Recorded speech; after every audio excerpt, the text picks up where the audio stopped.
I'm driving, so I'm not going to be looking at you for most of this video, but this seems to be the best time for me to make videos, since I'm going to be driving anyways, and I figure I might as well be talking to myself. So today I wanted to make a video that just kind of elaborates a little bit on the how to have a healthy relationship with food. I was going to call this one how to make love to your food, but I didn't know if everybody would get the joke I was trying to make, so I just thought I'd make a funny reference to it. But essentially, I was going to kind of like make a play on, you know, if you wouldn't do something while you're making love, then you shouldn't do it while you're eating. But I guess I won't take it that far, because I realize that sometimes, you know, you just need to eat food. I get it. Like, we're busy or whatever. But any time that any occasion that you can, you know, eating is one of the most enjoyable things that we do. So as often as possible, you want to enjoy it as much as possible. And that entails, you know, sitting down while you're doing it. It entails eating, you know, being completely present while you're eating, and, you know, just like really chewing your food thoroughly, and like not only just chewing, but just tasting it. I used to notice this thing that I would do when I actually read something in a magazine that said you should, if you really want to eat something like a dessert or something, you should have 3 bites of it. 3 bites, they said, because you know, well, 3 bites isn't really enough to, you know, make you gain a ton of weight or anything, but also the first bite and the last bite are always the best bites. Everything else in between you just kind of forget. And it's true, because that first bite you really savor, you really taste it. Same thing with the last bite, because you know it's going to be the last bite. But all those bites in between, you're just kind of like eating and not really paying attention to what's going on. So really all of those are just like wasted bites because you didn't fully enjoy them. And when I read that, I was like, that's totally true. So for a while I did the whole like 3 bite thing. But then I decided, well, wait a second, like I'm just going to start treating every single bite of my food, when I can, of course, treat it like I do the first and last bite of like my favorite dessert of all time, you know? So I started doing that, and what I realized is not only did I get full, well, I also started sitting down whenever possible. I used to be like notorious for being this like stand-up eater. Stand up as in literally standing up. You know, moms, we do that kind of stuff.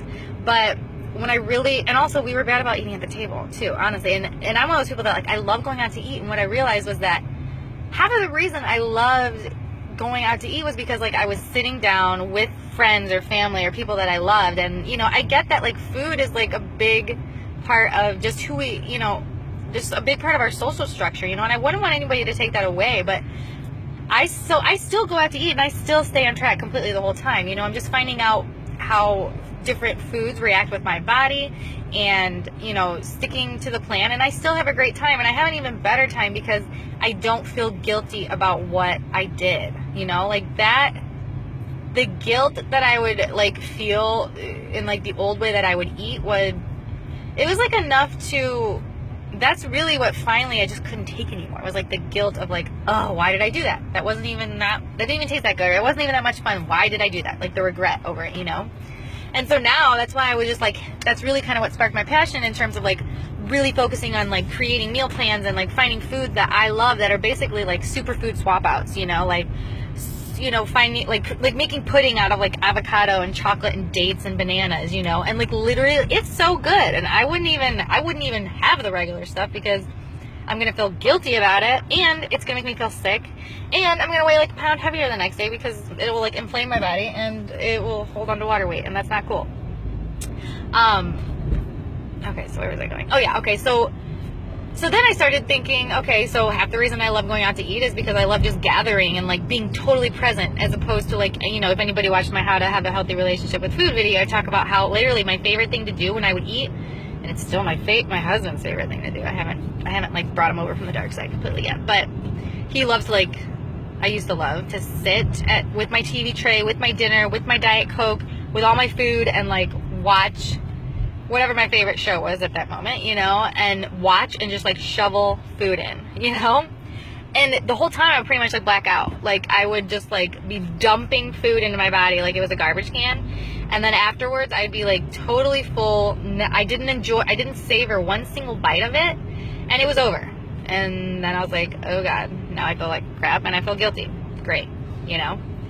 And so now what I know, like, I kind of read this in, if you have a problem with food, which most people have somewhat of a problem with food in terms of like your relationship with food, a great book to read is What Are You Hungry For, or listen to on audiobook. I don't really read anymore.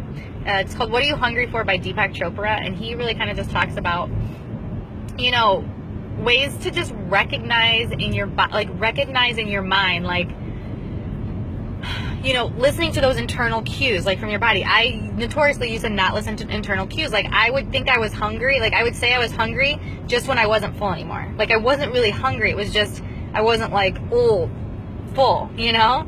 And so when I really started listening, like, okay, is there actual hunger in my stomach? Like, listen to your body, you know?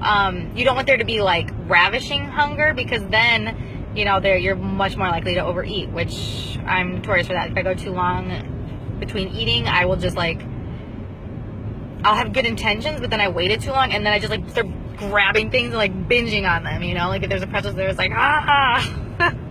you know? And so definitely don't want to get ravishing hunger, but you want to feel like emptiness, you know?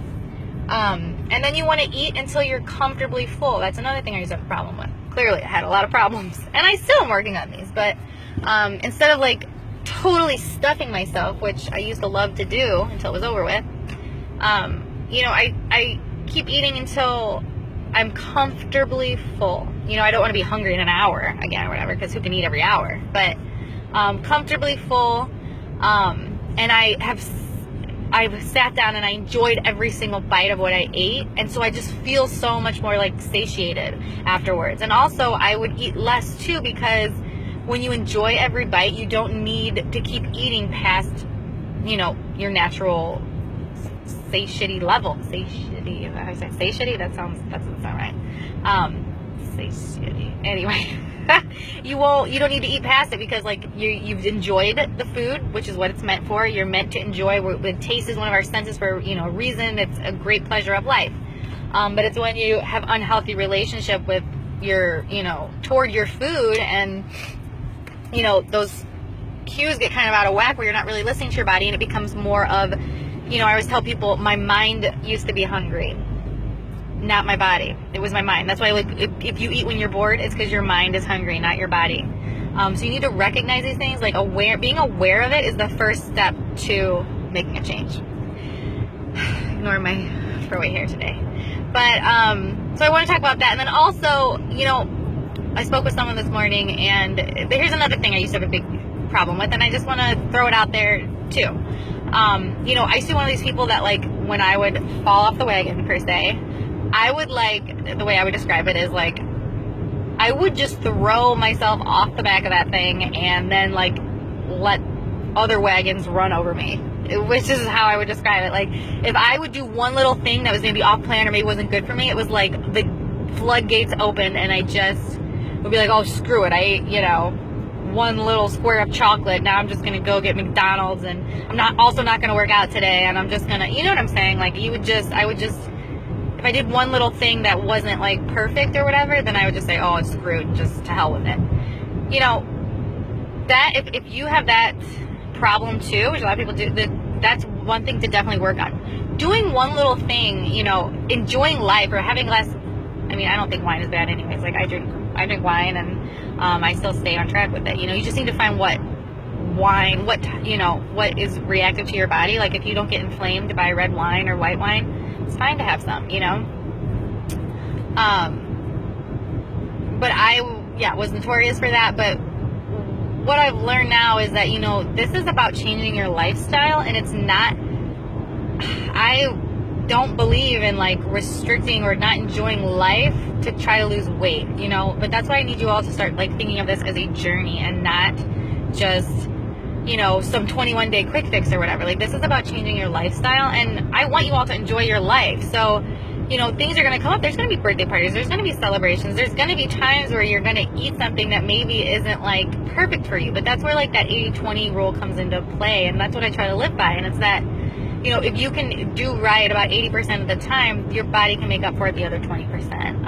And, you know, if you're trying to make this like a get skinny quick scheme or something, you know, then probably it won't last for you. You might lose some weight, you know, but this really is about changing not only, you know, your outward behaviors, but for me, and this is why I always am harping on the personal development books, but if you really want to make lifelong change, like, you've got to change what's going on the inside of you, and that comes from becoming aware. You know, you can't change a problem until you know that you have it. And so for me, that's what those personal development books have done for me, and that's why, like, I stress these not only to my coaches but to my challengers, and really anybody that I meet. Like, someone at the grocery store, I'm like, hey, are you reading a personal development book? Because it could really change your life, you know. Like, I'm like the spokeswoman for personal development books, and that's why, you know, I get it, maybe you don't have time to read, so don't have time to read, like, but listen in your car. Like, if I wasn't doing this video right now, I'd be listening to my audiobook and, you know, developing my person. But that's how you recognize those problems, and that's how, once you see why you're doing something, like the mental structure behind it, it's so much easier to change. You're like, oh, that's all I had, like, oh, that's why I'm doing that, or that's why I feel like I could eat an entire cake and then just keep going, you know. And it's because your mind's hungry, and once you recognize that, then it's easy to make a change, you know. So I'll just end it on just with the whole wagon thing. What I'm saying is, you know, if you're going to get off the wagon, let's not say fall off, if you need to get off the wagon for some event or some, you know, some life thing that's happening right now, like, that's fine. But, like, step gently off the wagon and stay real close to the wagon so you can, you know, get your ass right back on easily, as opposed to, like, oh shoot, and just, like, throwing yourself off the back head first into the ground and getting run over. Okay, if that makes sense. I usually don't try to. Okay, this video went longer than I was expecting, but I hope that helps you girls, and I love you all. XOXO. Bye.